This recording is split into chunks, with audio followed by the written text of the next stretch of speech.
Good evening and welcome to Sunset News on Sunday, the 12th of February. As always, we bring you the news, international news, community stories, economics, weather and sport.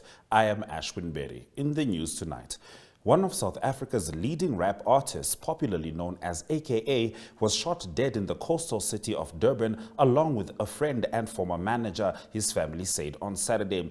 Kieran Forbes was killed with his close friend, chef and entrepreneur Tebelo Tibbs Motsoane as they were walking towards their car from a restaurant.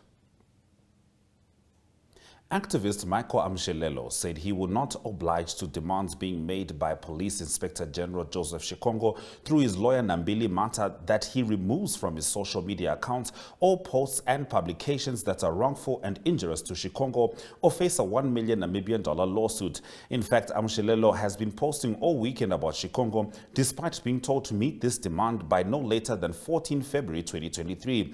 Tell Shikongo to go to prison. I will not delete anything, he responded to Namibian Sun's post shortly minutes later. He further went on to post on his personal Facebook page that they have informants who informed him beforehand that Shikongo would try and silence him from advocating for his arrest. Amshelelo is demanding that Shikongo be arrested after he was involved in an accident which occurred in Nangungu village in Ondangwa Oshikango Main Road about 1 a.m. on Friday 30th December 2022. His private vehicle, a white Toyota Hilux double cab, collided head-on with a white Hyundai hatchback. Shikongo is the sole survivor of the accident, while all three occupants of the Hyundai, Franz Pombili Ndengu, Sophia Natangwe Ananias, and Stefanas Hafeni Shafafinge Lucas, died on the spot. Now, please inform Shikongo that I will never delete anything about him from my social media. If he wants me to stop, he should hand himself over to the police to be arrested. Please tell him no need to wait until Valentine's Day. He won't get any flowers from me, Amshelelo wrote. Anastas Kaboba Kasongo Wakimba, the ambassador of the Democratic Republic of Congo and dean of the Diplomatic Corps, asked for tighter security for diplomats during a meeting with Deputy Prime Minister Netumbo Nandi-Ndaitwah on Friday. According to Wakimba, although the security in Namibia is tight, it could be better. We appreciate the security, but want to highlight that some issues occurred, so I want to call on the police to increase the protection of the diplomats to avoid more crimes against diplomats in Namibia, he said. Wakimba was referring to several crimes against diplomats that happened in the last few years.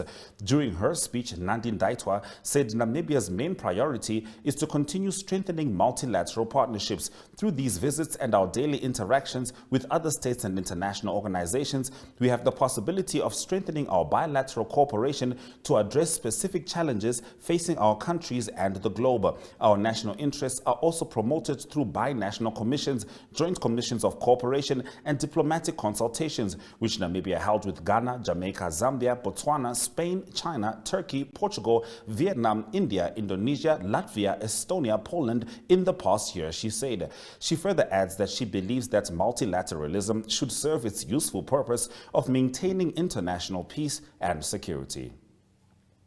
From 2019 to date, 33 people have been killed by wild animals, of which 15 people lost their lives in 2022 and 2 people were killed last year.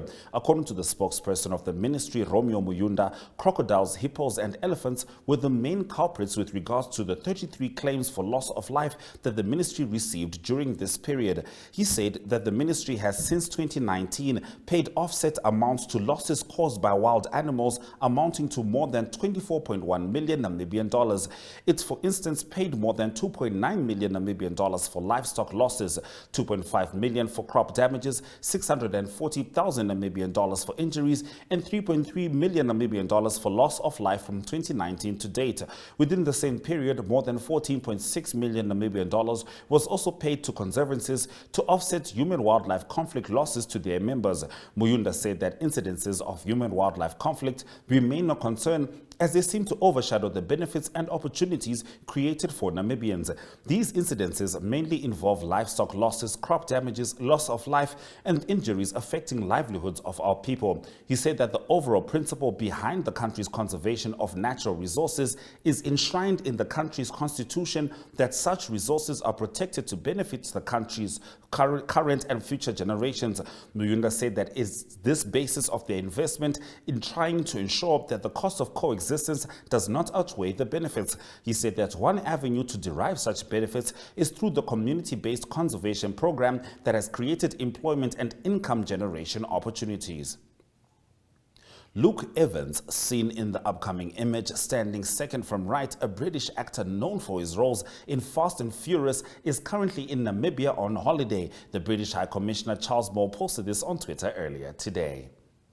And almost 60 learners part of the school newspaper project under the youth brand of Namibia Media Holdings, MyZone, traveled from all parts of the country to learn more about the media world from Friday, on 10 February, and concluded this morning. The camp, which was held under the theme Thriving in the Digital Era, saw experts in their field teach and share their skills with the youth. Some of the invited guests and speakers were NMH Group Chief Executive Officer Albi Botha, newspaper editors, a journalism lecturer, a communications practitioner, a social media specialist, creative designers, a TV presenter, and animators. The learners took part in group activities, conducted interviews, engaged with experts, compiled media-related assignments, met new people, and had time to have fun. After the break, we zone in on the latest economic news from around the world.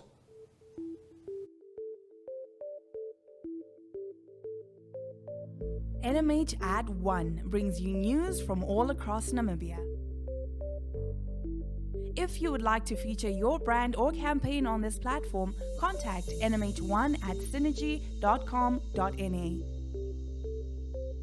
NMH Ad 1, your lunchtime news companion.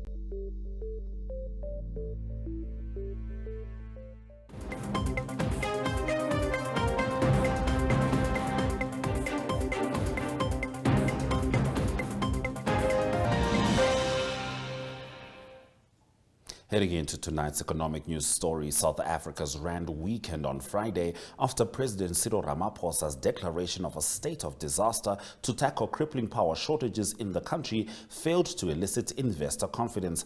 Analysts said the president's response to the crisis did not impress them, with no clear end in sight to the hours of daily power cuts that have hurt businesses across all sectors and hammered economic growth. At 15:30 GMT, the Rand traded at 17.9225 to the dollar, 0.82% weaker than its previous close.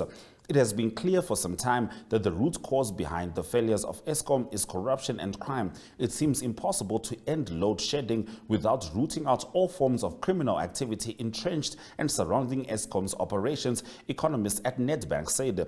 Ramaphosa said the country would use disaster legislation, which it invoked during the COVID-19 pandemic, to help end power cuts, although it was not clear exactly what this would entail. Declaring a national state of disaster gives the government additional powers to respond to a crisis, including by permitting emergency procurement procedures with fewer bureaucratic delays and less oversight. Ramaphosa also said he would appoint a Minister of Electricity within the presidency and that the government would increase existing social grants to cushion the poor against rising inflation.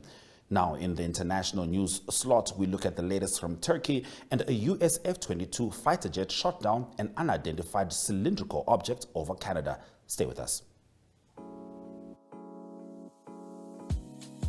My.NA Property Show provides viewers with the best in-class content, engaging interviews, as well as a showcase of the latest property-related products and services. If you would like to feature your brand or your campaign on this platform, contact My.NA at synergy.com.na. My.NA Properties, more than just a roof over your head.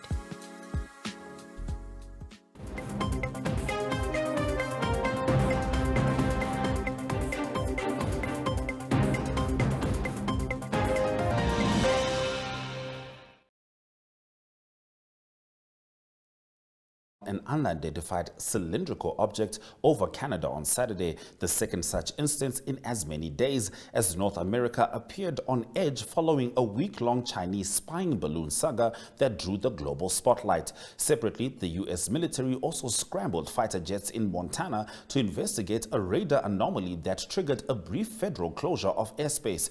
Those aircraft did not identify any objects to correlate the radar hits, the North American Aerospace Defense Command said in a statement. agreement. Canadian Prime Minister Justin Trudeau first announced Saturday's shoot-down over the northern Yukon Territory, saying Canadian forces would recover and analyze the wreckage. Canadian Defence Minister Anita Anand declined to speculate about the origin of the object, which she said was cylindrical in shape. She stopped short of calling it a balloon, but said it was smaller than the Chinese balloon shot down off South Carolina's coast a week ago, though similar in appearance. There is no reason to believe that the impact of the object in Canadian territory is of any public concern, Anand told a news conference. Now, rescuers pulled more survivors from rubble today, 6 days after one of the worst earthquakes to hit Turkey and Syria, as Turkish authorities sought to maintain order across the disaster zone and started legal action over some building collapses. With chances of finding more survivors growing more remote, the toll in both countries from Monday's earthquake and major aftershocks rose above 28,000 and looked set to keep growing. It was the deadliest quake in Turkey since 1939. Displaced residents in the Turkish city of Maras near the epicenter said they had set up tents as close as they could to their damaged or destroyed homes in an effort to prevent them from being looted. Facing questions over his response to the earthquake as he prepares for a national election that is expected to be the toughest of his 2 decades in power, President Tayyip Erdogan promised to start rebuilding within weeks. In Syria, the disaster hit hardest in the rebel-held northwest, leaving many homeless for a second time after they were displaced by a decade-old civil war, though the region has received little aid compared to government-held areas. We have so far failed the people in the northwest Syria, United Nations Aid Chief Martin Griffiths tweeted from the Turkey-Syria border, where only a single border crossing is open for UN aid supplies. They rightly feel abandoned, Griffiths said, adding that he was focused on addressing that swiftly. Stay with us as we head into the weather predictions after the break. Ohole So Nice is an entertainment show brought to you by the youth for the youth. This is a dating show that allows individuals to participate and be their own true selves. If you would like to feature your brand or campaign on this platform, contact zone@synergy.com.na.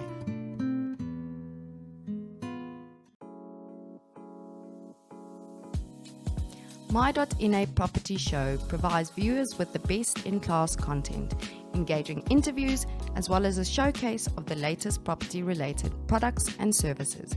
If you would like to feature your brand or your campaign on this platform, contact My.NA at synergy.com.na. My.NA Properties, more than just a roof over your head.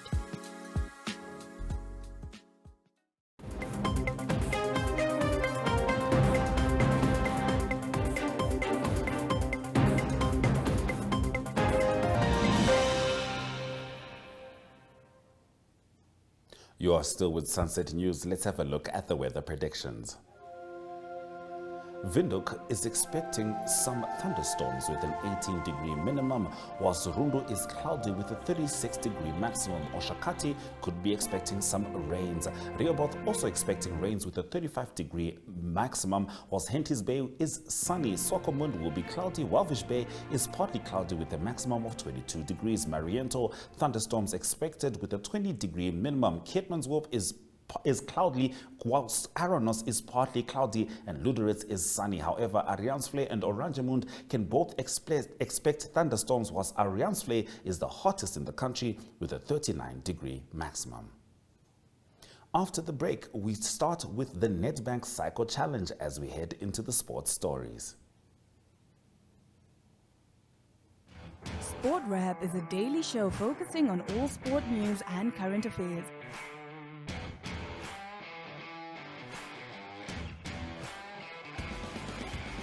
If you would like to feature your brand or campaign on this platform, contact sportwrap@synergy.com.na.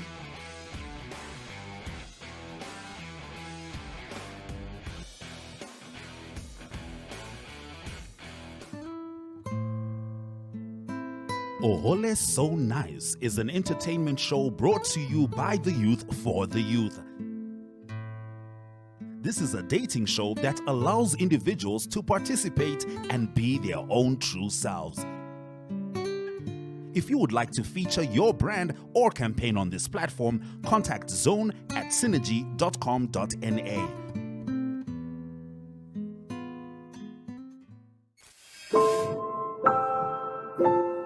In 2020, scientists developed life-saving COVID-19 vaccines in record-breaking time. It was miraculous. It saved the lives of my parents and grandparents. In just a few months, nearly everybody in my country got the vaccine. I lost my mother right at the start of the pandemic. So many doctors and nurses got sick. School closed down. But then came the vaccine. You said life would return to normal. You restored our hope. And you promised you wouldn't stop there. You said you'd help other countries. You promised to share vaccines with the whole world. To make sure it ended everywhere, for everyone. But you took too long. You brought up supplies and held them back. Just in case. You let people in other countries suffer. Doctors and nurses kept getting sick. Teachers died. You let the virus carry on, going round and round and round. It changed into even more dangerous variants. Then it all came back. Again, and again, and again. Schools closed. Again. Life kept getting turned upside down. For all of us. Things could have worked out so differently. You knew that no one is safe. Until everyone's safe.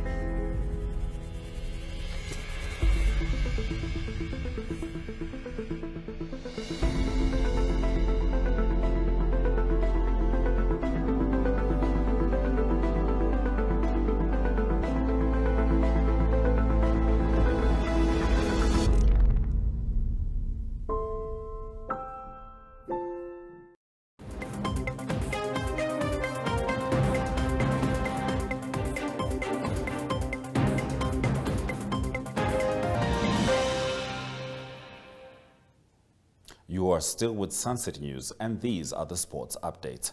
Namibian cyclist Dricus Coetzee currently has the cycling world at his feet with top performances in several cycling events. The 2022 Nedbank Desert Dash champion appears unstoppable after another emphatic victory at the Nedbank Cycle Challenge. I can't believe that the year has started off so well, and today it was just about strong legs. Connie and I worked together well, and it is good to finally win this event. I think my year has already been a success, and I will now only probably shift focus to ultra races, Coetzee said. Now, it was familiar faces who were accompanied by the sirens and traffic lights as they approached the finish line in front of Zoo Park. Dricus Coetzee and Connie Lusa, who had broken away from the rest of the pack, only had them and the finish line between them. Coetzee once again got the better of Lusa, who had always come out on top in the past in most races. The Namibian cyclist just appeared to have much power in his legs as they stretched to the finish line. Just as they did at the Nedbank Dobra Loops, Lusa and Coetzee took first and second place respectively. Ingram Cuff had to settle for third place after losing ground on the two front cyclists. In the women's division, Risa Dreyer put up a fantastic performance following her first place finish.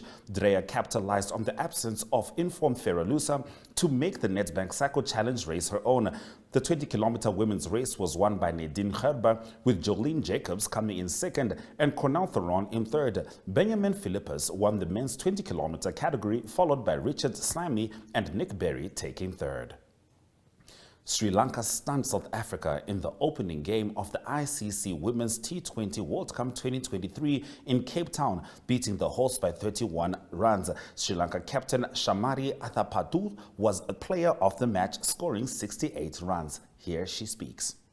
Because no one except Sri Lanka will win, because all I think Sri Lanka has some average players, average side, but that's so we don't have any pressure because we know lose no problem for us. So just we stick with our plans, we execute our plans, and we play our potential. And I always told my team, play your fairest game and trust your skill and back your skill, and don't take too much pressure on their shoulders. So they played really good. Last 3 overs they don't have much experience because I only 3-4 experienced players, but the rest of the all girls are very young. They don't have a lot of experience, but they handled it very well in last few years. They do some mistakes, but they will handle really good. I told yesterday, this moment can't predict any team is number one, number two. Ranking is just a number. At the particular day, who will perform well, they can win. So less mistakes, we can win. In our last sports story, Arsenal manager Mikel Arteta questioned a decision by match officials saying Ivan Toney's equaliser for Brentford in their 1-1 Premier League draw on Saturday should have been ruled out for offside. Arsenal's new signing Leandro Trossard scored his first goal for the league leaders, but the North London club were left frustrated as Toney levelled after nodding home Christian Nogard's cross. The equaliser cleared a lengthy VAR check, but Arteta felt it should have been disallowed because Ethan Pinnock appeared to be offside while blocking Gabriel Magalhaes as a free kick was delivered into the area for Toney to volley back across goal. Stay with Sunset News as we head into the highlights from this evening's broadcast after the break. Sport Wrap is a daily show focusing on all sport news and current affairs.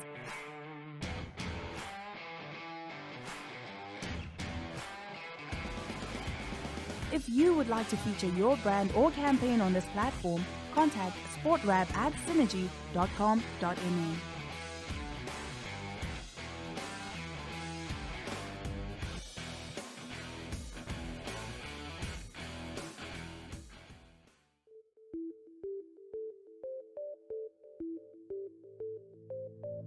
NMH Ad 1 brings you news from all across Namibia. If you would like to feature your brand or campaign on this platform, contact nmh1@synergy.com.na. NMH Ad 1, your lunchtime news companion.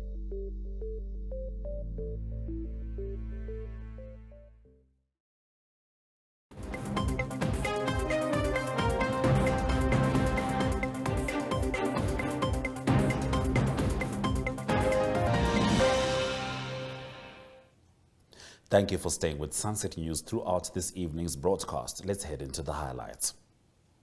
One of South Africa's leading rap artists, popularly known as AKA, was shot dead in the coastal city of Durban, along with a friend, his family said on Saturday.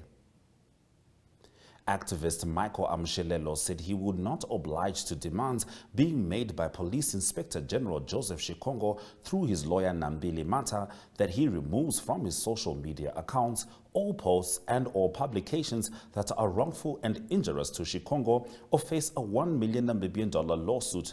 In fact, Amshelelo has been posting all weekend about Shikongo despite being told to meet this demand by no later than the 14th of February.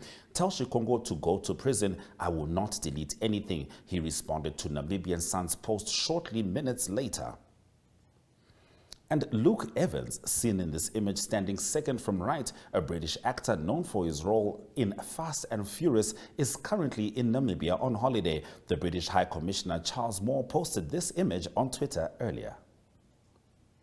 And with that, we have come to the end of the broadcast. Make sure you join Sunset News on Facebook, on all the NMH platforms, on weekdays and Sundays, as well as on our website, Oneuptwo.com. Sunset News screens on Dstv channel 285 and Gotv channel 94 every weekday from 7:30 p.m. to 8 p.m. I am Ashwin Berry. This has been Sunset News. Don't end your day without us.